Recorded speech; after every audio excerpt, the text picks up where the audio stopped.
ఈ యొక్క ఓటర్ల ప్రతిజ్ఞను అందరూ చేయవలసిందిగా కోరుచున్నాం. ప్రతిజ్ఞ.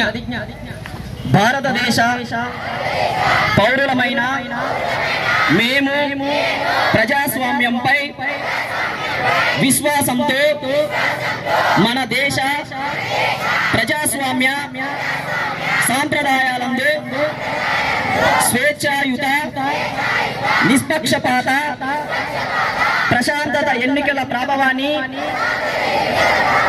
నిలబెడతామని మతం, జాతి, కులం, వర్గం, భాష లేదా ఎటువంటి ఒత్తిడులకు ప్రభావితం కాకుండా ప్రతి ఎన్నికలలో నిర్భయంగా ఓటు వేస్తామని ఇందు మూలంగా ప్రతిజ్ఞ చేస్తున్నాము.